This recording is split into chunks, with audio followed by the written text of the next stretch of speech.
Hello learners, आज हम discuss करेंगे 50 MCQs related to organisational behaviour और ये सीरीज़ 1 है। स्टार्ट करते हैं।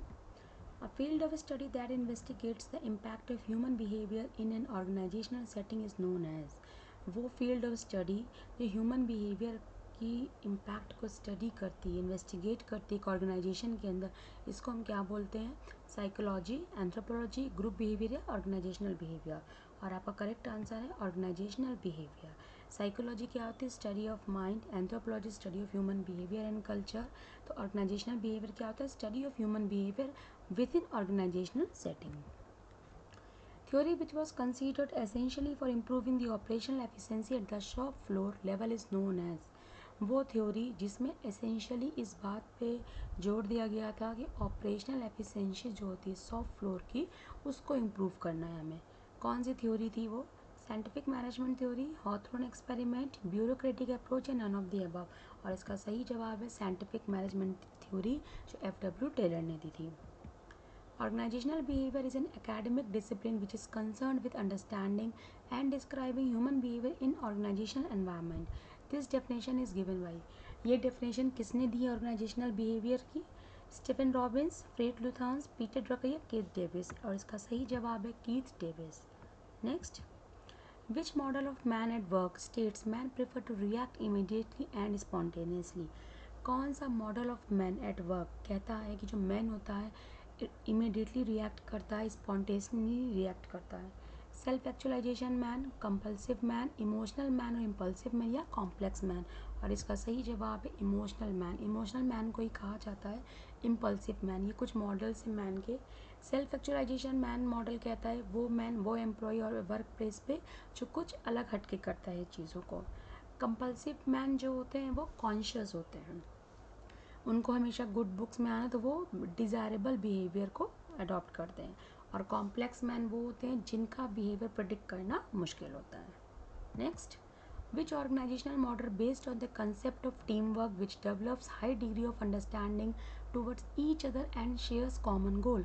कौन सा ऑर्गेनाइजेशन का मॉडल जो होता है टीम वर्क पे फोकस करता है, ताकि जो टीममेट्स हैं, एम्प्लॉयज़ हैं, उनके बीच में अंडरस्टैंडिंग अच्छी हो और कॉमन गोल्स अचीव हो सके? Custodial model, collegial model, supportive model या नन ऑफ द अबव। और इसका सही जवाब है कॉलेजियल मॉडल। कस्टोडियल मॉडल जो होता है इकोनॉमिक सिक्योरिटी के बारे में बात करता है, और सपोर्टिव मॉडल जो लीडरशिप या मैनेजमेंट के सपोर्ट के बारे में बात करता है। Dash of a manager are concern with interacting with other persons both organisation and other members. जो ये रोल्स हैं, हेनरी मिन्सबर्ग ने कुछ रोल्स बनाए थे मैनेजर के, कौन से रोल में ये आता है कि जो मैनेजर है उसको लोगों से इंटरेक्ट करना होगा? डिसीजनल रोल, इंफॉर्मेशनल, इंटरपर्सनल या नन ऑफ द अबव। और इसका सही जवाब है interpersonal role. In SOBC model of OB, O stands for. जो SOBC मॉडल है उसमें O क्या रिप्रेजेंट करता है? ऑर्गेनाइजेशन, ओरिजिन, ऑर्गेनिज्म या ऑब्जेक्टिव। और इसका सही जवाब है ऑर्गेनिज्म। S होता है stimulus, O organism, B behaviour and C for consequences. ये जो इंडिविजुअल बिहेवियर है उसका मॉडल है। ऑर्गेनिज्म का मतलब यहाँ पे एम्प्लॉयज़ या इंडिविजुअल को रिप्रेजेंट किया जा रहा है। Which model of man states man works for money, his every action is initiated for money. कौन सा मॉडल ऑफ मैन कहता है कि जो इंसान है, जो आदमी एम्प्लॉय है, वो सिर्फ पैसों के लिए काम करता है, उसका हर एक एक्शन मनी से जुड़ा हुआ होता है? Social man, organisational man, economic man या इम्पल्सिव मैन। इसका सही जवाब है economic man. Which one is not a contributing discipline to OB। Organisational behaviour में बहुत सारी अदर डिसिप्लिन, अदर सब्जेक्ट्स आप कह लीजिए कॉन्ट्रीब्यूट करते हैं। इनमें से कौन से कॉन्ट्रीब्यूट नहीं करती हैं? एंथ्रोपोलॉजी, पॉलिटिकल साइंस, मैथमेटिक्स या सोशियोलॉजी। और करेक्ट आंसर है mathematics. Which behaviour is defined as the visible, observable and measurable activity of human being. कौन सा बिहेवियर दिखता है, आप उसको ऑब्जर्व कर सकते हो, मेजर कर सकते हो ह्यूमन बींग का? Covert behaviour, overt behaviour, voluntary behaviour या मॉरल बिहेवियर। और इसका सही जवाब है ओवर्ट बिहेवियर। ओवर्ट बिहेवियर वो बिहेवियर होते हैं जो हम एक्सप्रेस करते हैं, और कोवर्ट बिहेवियर वो बिहेवियर होते हैं जो हमारे अंदर है बट हम एक्सप्रेस नहीं कर रहे हैं। हम किसी से नाराज़ हैं, किसी से गुस्से पर हम उसको शो नहीं कर रहे हैं, तो शो नहीं कर रहे हैं दैट इज़ कोवर्ट, और हमने शो कर दिया that is overt. Johari Windows does not have following arena quadrant. जो जोहारी विंडो है उसमें कौन सा एरिना या क्वाड्रेंट नहीं है इसमें से? ब्लाइंड, हिडन, पब्लिक या साइटेड, और इसका करेक्ट आंसर है साइटेड। जोहारी विंडो जो है उसमें 4 एरिनाज होते हैं, ब्लाइंड, हिडन, पब्लिक और अननोन, और ये हैरी जोसेफ लेफ्ट ने दी थी, से इसका नाम जोहारी विंडो है। जो फॉर जोसेफ लेफ्ट और हैरी मतलब Harrington. Next, scientific management theory was given by, किसने दी थी? Elton Mayo, Max Weber, Maslow या एफ.डब्ल्यू. टेलर, और इसका सही जवाब है F W. Taylor. Which of the following determines internal structure and environment that directly affects behavior of people in it? इसमें से क्या इंटरनल स्ट्रक्चर बनाता है एक ऑर्गेनाइजेशन का, एनवायरनमेंट बनाता है जो सीधे सीधे वहाँ के एम्प्लॉयज़ जो लोग काम करते हैं उनको अफेक्ट करता है? Organisational design, organisational change, organisational politics या ऑर्गेनाइजेशनल क्लाइमेट, और इसका सही आंसर ऑर्गेनाइजेशनल डिज़ाइन। ये इंटरनल स्ट्रक्चर बनाता है, एनवायरनमेंट बनाता है जो अफेक्ट करता है एम्प्लॉयज़ को। Who develop the SOBC model of OB, किसने डेवलप किया है? Stephen Robbins, Fred Luthans, Keith Davison, none, और उसका सही जवाब है फ्रेड लुथांस। ट्रांजैक्शनल एनालिसिस, जिसे हम TA भी बोलते हैं, वॉज ओरिजिनली डेवलप्ड बाई, किसने डेवलप किया था? Eric Berne, Joseph Luft, Harrington, all of these, and the correct answer is Eric Berne. Eric Berne ने ट्रांजैक्शनल एनालिसिस डेवलप किया था, और जोसेफ लेफ्ट और हैरिंगटन ने आपका जोहारी विंडो किया था। Which is the most important issue in international OB, जब इंटरनेशनल ऑर्गेनाइजेशनल बिहेवियर की बात होती है तो सबसे इम्पॉर्टेंट इशू कौन सा आता है? Global mobility, workforce diversity, technological diversities and gender factor, and the correct answer is workforce diversity. ये सारे ही इश्यूज़ होते हैं, पर इन सब में सबसे ज़्यादा इशू जो इम्पॉर्टेंट इशू होता है वो होता है वर्कफोर्स डाइवर्सिटी। अलग अलग कल्चर से, अलग अलग जगह से लोग आके एक साथ काम करते हैं एक कंपनी में, उनको मैनेज करना, ये this is the most important issue in international OB। Which model is largely based on the assumptions of theory X of McGregor? Humans are taken inherently distasteful to work and avoid responsibilities. कौन सा OB का model largely based है McGregor की theory X के ऊपर? Theory X क्या कहती है मैकग्रेगर की? कि एम्प्लॉय काम नहीं करना चाहता है, उसको बोल बोल के काम करवाया जाता है, वो अवॉइड करता है अपनी रिस्पॉन्सिबिलिटीज़ को। Custodial model, autocratic model, collegial model, none of the above, and the correct answer is autocratic model. A company divided into independent business units, each with its own management and resource, and is an example of which structure of an organizational? Organisational structure होते हैं बहुत सारे, line, matrix, project, functional, divisional. कौन से structure में जो business units होती हैं वो इंडिपेंडेंट होती हैं, उनके अपने मैनेजमेंट रिसोर्सेज होते हैं? तो अगर किसी ऑर्गेनाइजेशन में अलग अलग बिजनेस यूनिट्स हैं तो वो कौन से स्ट्रक्चर का एग्जाम्पल हुआ? मैट्रिक्स, प्रोजेक्ट, फंक्शनल या divisional, and the correct answer is divisional. Dash refers to a system of shared meaning by members that distinguishes the organization from other organization. इसको बोलते हैं सिस्टम ऑफ शेयर्ड मीनिंग। जो employees वहाँ पे काम करते हैं कुछ शेयर्ड वैल्यूज़, कुछ शेयर्ड मीनिंग्स को शेयर करते हैं, और वही चीज़ एक ऑर्गेनाइजेशन को दूसरी ऑर्गेनाइजेशन से अलग करती है। इसको क्या बोलते हैं? Organisational culture, organisational climate, organisational design, and none of the above, and the correct answer is organisational culture. जो एम्प्लॉयज़ जो वैल्यूज वहाँ शेयर करते हैं वही एक ऑर्गेनाइजेशन का कल्चर बनाता है, और हर एक ऑर्गेनाइजेशन का कल्चर क्या होता है? अलग होता है। William Ouchi describes which of the following model of companies of the organisation? William Ouchi ने कुछ मॉडल्स बताए थे कंपनीज ऑर्गेनाइजेशन के, वो क्या हैं? American companies type A, Japanese company type C, and theory Z companies type Z, and correct answer is all of these. William Ouchi ने क्या दिया था? ये तीनों ही मॉडल बताए थे। अमेरिकन कंपनी, इसको हम टाइप A भी मॉडल बोलते हैं, या अमेरिकन स्टाइल भी बोलते हैं, जो इंडिविजुअल परफॉर्मेंस पे फोकस करती है, शॉर्ट टर्म एम्प्लॉयमेंट पे फोकस करती है। जापानीज़ कंपनी जो होती हैं वो कलेक्टिव पे फोकस करती है और लॉन्ग टर्म एम्प्लॉयमेंट की बात करती है, इसको टाइप Z मॉडल बोलते हैं।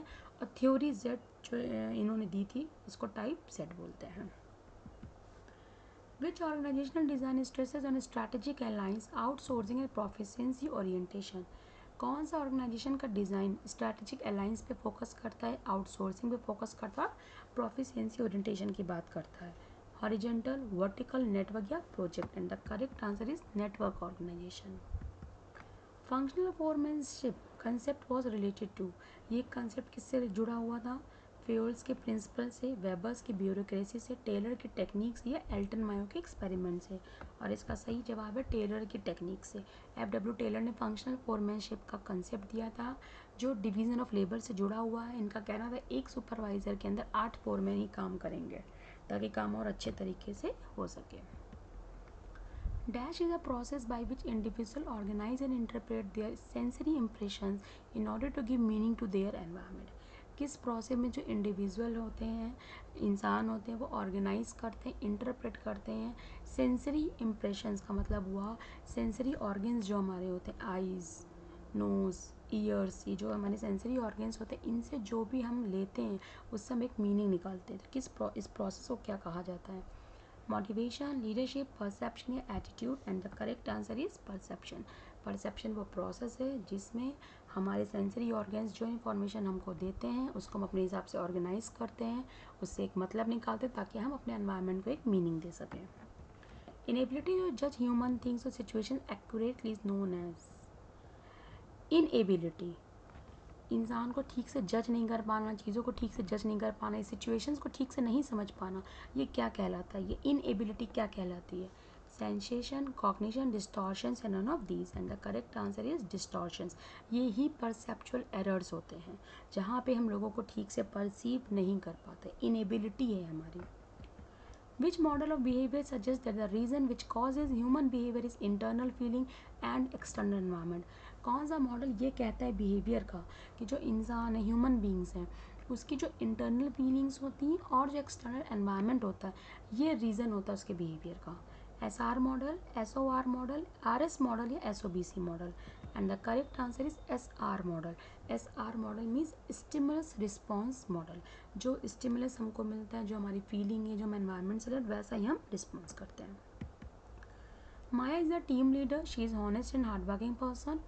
She believe all employees are similarly honest and hard worker. What perceptual shortcut Maya is most likely using?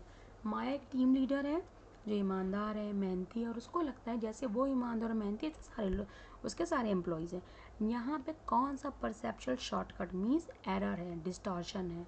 Stereotyping, recency effect, projection या attribution error? And the correct answer is projection. Projection error क्या कहता है कि जैसे हम होते हैं हम सामने वाले को वैसा ही समझ लेते हैं.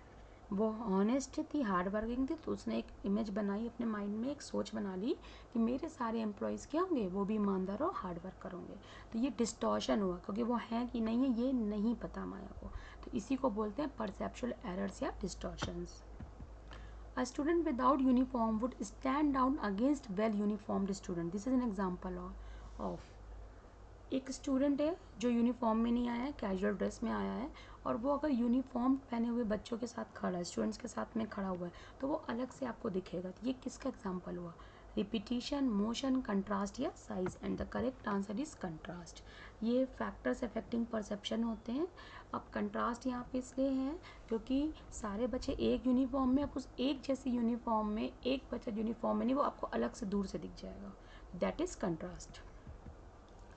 Cognitive learning theory, which is based on cognitive maps, was developed by Ivan Pavlov, B.F. Skinner, Edward Tellman and none of these. And the correct answer is Edward Tellman. यहाँ पे बच्चे बहुत ज़्यादा कंफ्यूज हो जाते हैं कि कॉग्निटिव लर्निंग थ्योरी की बात हो रही है, कॉग्निटिव डेवलपमेंट थ्योरी की बात नहीं हो रही है. कॉग्निटिव डेवलपमेंट थ्योरी आपकी जॉन पिकेट ने दी थी, बट कॉग्निटिव लर्निंग थ्योरी जो थी, जो कॉग्निटिव मैप्स पे बेस्ड है, वो एडवर्ड टॉलमैन ने भी दी है. प्रीवियस वीडियोस में भी काफ़ी बच्चों ने कमेंट किया था, इसलिए हमने क्लियर कर दिया. और ये जो कॉग्निटिव मैप्स थे ये क्या थे? एडवर्ड टॉलमैन ने एक्सपेरिमेंट किया था. मेज़ एक पहेली टाइप की इन्होंने ली थी जिसमें इन्होंने एक चूहे को छोड़ा था और जगह जगह पे इन्होंने क्या किए थे, चीज़, पनीर के क्यूब्स डाले थे. तो वहाँ से उन्होंने ये लिया कि जो भी जब चूहा उसमें एंटर करता है मेज़ में, पहेली में, भूल भुलैया टाइप की थी, तो वो कुछ मैप्स अपने माइंड में फॉर्म करता है कि हमको किस रास्ते से जाना है, और क्लू क्या थे, वो पनीर के टुकड़े. तो ये था कॉग्निटिव मैप. तो cognitive learning theory Edward tall man ने दी है और कॉग्निटिव डेवलपमेंट थ्योरी आपकी जैन पिगेनेट ने दी है. Dash is defined as stability of learn behaviour over time. किसको बोलते हैं? रिकवरी, रिटेंशन, रिइंफोर्समेंट या response. And the correct answer is retention. Retention का मतलब हमारे बिहेवियर में कोई चीज़ रह गई है, काफ़ी लंबे समय तक रिटेन कर गई है, उसको बोलते हैं retention. Stability. Which of the following refers to the way a person feels about is dispose towards an object. एक इंसान किसी भी चीज़ के बारे में क्या सोचता है, या उसको किसी चीज़ को, किसी इंसान को देखने का क्या नज़रिया, क्या ओरिएंटेशन, इसको क्या कहा जाता है? मोटिवेशन, लर्निंग, एटीट्यूड या perception. And the correct answer is attitude. When someone learn by experience physical activities performing to do rather than read or listen, then it is known as.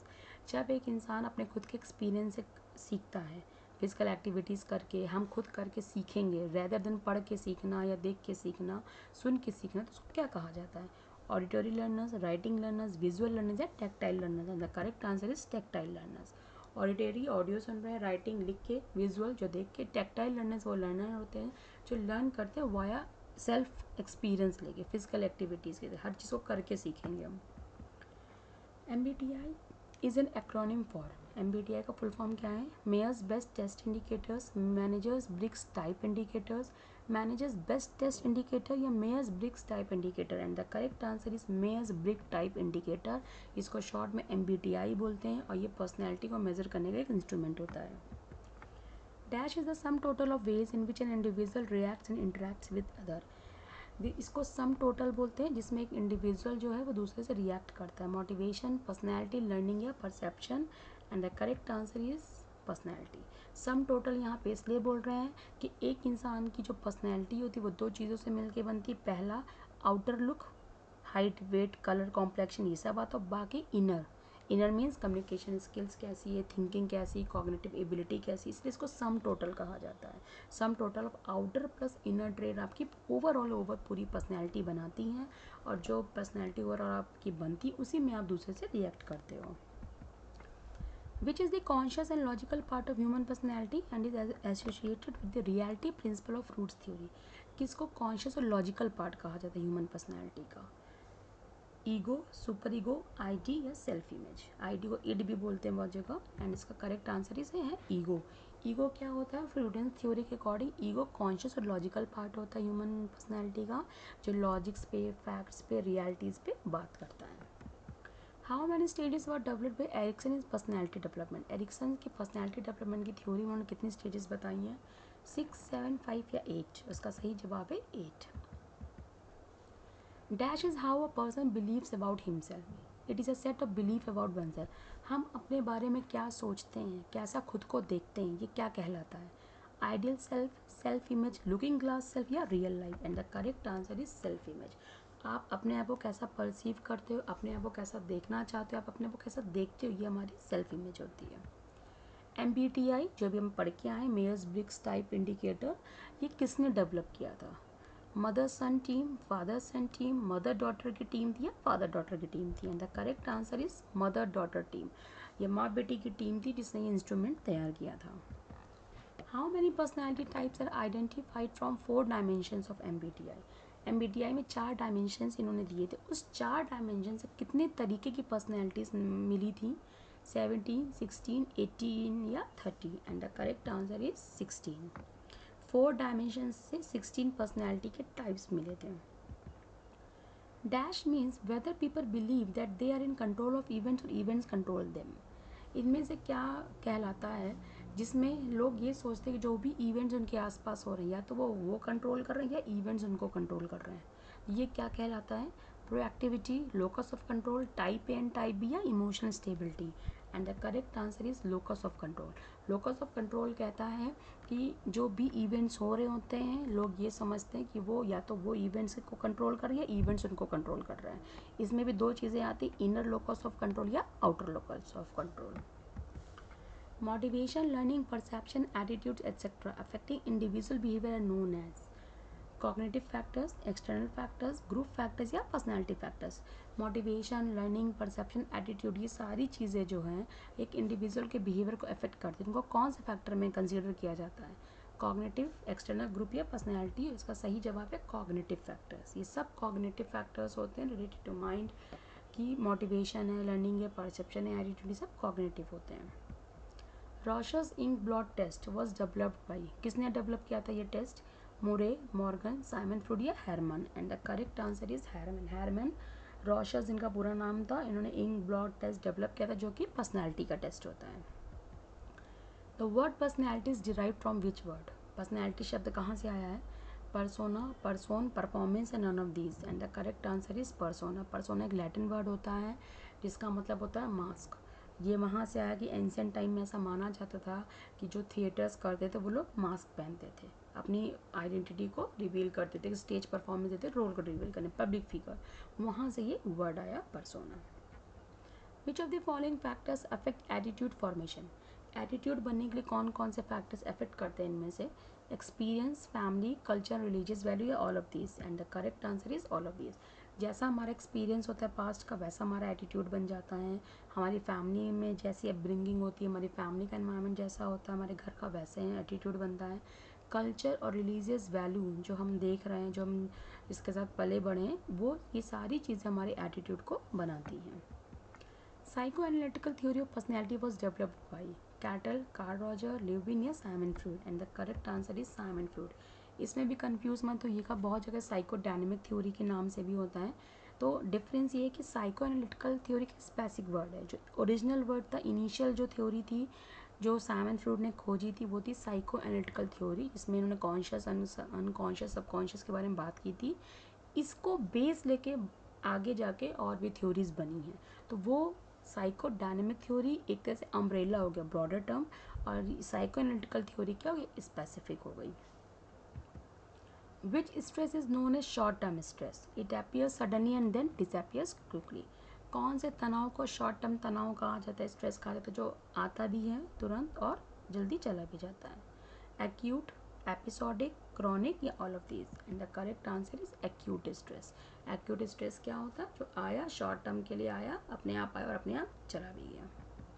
Which technique of organizational development aims to improve the performance of an organization by clearly defining objectives that are agreed by both management and employee? कौन सी organisational development की technique एक organisation के performance को improve करती है? किस तरह से इम्प्रूव करती है? ऑब्जेक्टिव्स को डिफाइन करके, क्लियरली बता के कंपनी का क्या ऑब्जेक्टिव और कैसे वो डिसाइड होता है ऑब्जेक्टिव, मैनेजमेंट और एम्प्लॉय मिलकर करते हैं। तो किस टेक्निक में ऐसा होता है? Team building, MBO, sensitivity training या quality circle? And the correct answer is MBO। MBO means management by objective, जिसमें जो हमारा मैनेजमेंट और एम्प्लॉयज़ जो होते हैं, सबऑर्डिनेट्स, मिल के गोल सेट करते हैं कि ये ऑब्जेक्टिव्स हमको अचीव करने हैं। For effective communication which is the most important step? Communication का मोस्ट इंपॉर्टेंट स्टेप कौन सा होता है? मैसेज, चैनल, नॉइस या feedback? And the correct answer is feedback. Feedback के बिना नहीं पता चलता है कि कम्युनिकेशन इफेक्टिव हुआ है कि नहीं हुआ है। हमने किसी से कुछ बोला, उसने क्या समझा, कैसा समझा, हम जो कह रहे थे वही समझा कि नहीं, ये कैसे पता चलता है? फीडबैक के through. Grapevine is a dash communication. Grapevine कैसा कम्युनिकेशन होता है ऑर्गेनाइजेशंस में? फॉर्मल, इनफॉर्मल, प्राइमरी या secondary? And the correct answer is informal communication होता है ये। Which dimensions describe a person's ability to withstand with stress? Stress के साथ खड़े रहना या स्ट्रेस से कोप अप कर जाना, ये जो एबिलिटी होती है एक इंसान की, इसको क्या कहा जाता है? एग्रीबलनेस, इमोशनल स्टेबिलिटी, कॉन्शियसनेस या extraversion? And the correct answer is emotional stability. ये बिग 5 ट्रेट मॉडल है पर्सनैलिटी का। ये डायमेंशन वो बताता है कि कितना एक इंसान स्ट्रेस से कोप अप कर सकता है, स्टैंड कर सकता है उसके सामने। वो first coin the term dark triad? Dark triad जो टर्म किसने बताया था सबसे पहले? Peter Drucker, Raymond Cattell, Paulhus and William, the none of these? And the correct answer is Paulhus and William. ये वो थे जिन्होंने सबसे पहले डार्क ट्राइड बनाया था। इन्होंने 3 चीज़ें बताई थी, जैसे बिग 5 में 5 पर्सनैलिटी के ट्रेड बताए, इन्होंने 3 चीज़ें बताई थी, 3 ट्रेड बताए थे। तो इतने MCQs हमने डिस्कस किए हैं। For more MCQs keep watching. Thank you.